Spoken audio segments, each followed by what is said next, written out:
Welcome to IBTV. Guntur నగరంలోని కొత్తపేటలో ఉన్న శ్రీ కాసు సాయమ హైస్కూల్లో జరిగిన ఘర్షణ ఘటన విషాదంగా మారింది. 2 నెలల క్రితం 10వ తరగతి విద్యార్థుల మధ్య జరిగిన గొడవలో భరత్ కుమార్ అనే విద్యార్థి తీవ్రంగా గాయపడ్డాడు. అతడిని గుంటూరు ప్రభుత్వ ఆసుపత్రికి తరలించి చికిత్స అందించినప్పటికీ పరిస్థితి విషమించి మృతి చెందాడు.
న్యాయం చేయడానికి వచ్చారు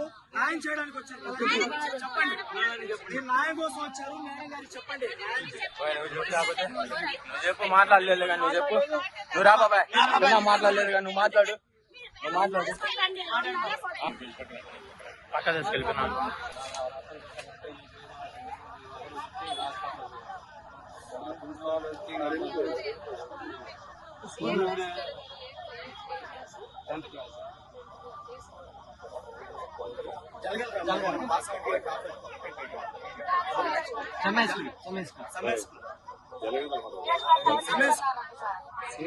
కేసు పెడతా అంటే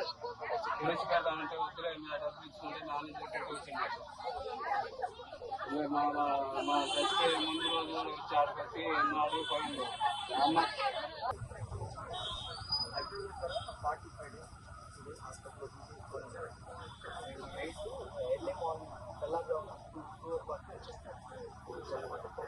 వాళ్ళకి ఇంటి దగ్గర కూడా పెట్టడానికి వాళ్ళ అవసరం తీసుకెళ్ళి మన సాధారణంగా వచ్చిన అక్కడ తీసుకెళ్ళి రైట్ మొత్తం పెట్టుకొని పొద్దున్న తెలిసిందంటూ మీడియా వాళ్ళు గూగుల్లో చూసి మీడియా వాళ్ళకి ఫోన్ చేశారు.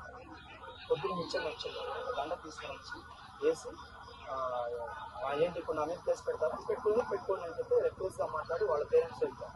వాళ్ళ పేరెంట్స్ వెళ్ళి ఎమ్మటే కొత్తపేట సీఏ గారి దగ్గరికి వెళ్ళి ఇలా జరిగింది సార్ అని ఎమ్మటే సీఏ గారికి కూడా చెప్పారు. సీఏ గారు ఎమ్మటే కంప్లైంట్ కూడా తీసుకొని దాని మీద స్టార్ట్ చేశారు సార్. ఆ కంప్లైంట్ జస్ట్ ఇందాక హాఫ్ అన్ అవర్ బ్యాక్ జరిగింది. ఎమ్మటే సార్ కూడా ఇమీడియట్గా ఫాలోఅప్ చేశారు.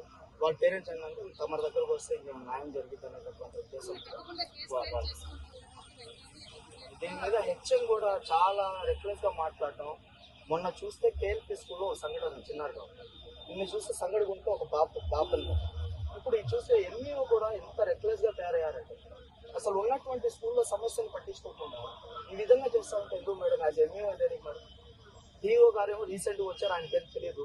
ఎంఈఓ గారు అంటే పాత మీరు ఇమీడియట్ గా యాక్షన్ తీసుకోవాలి మేడం. విద్యార్థులు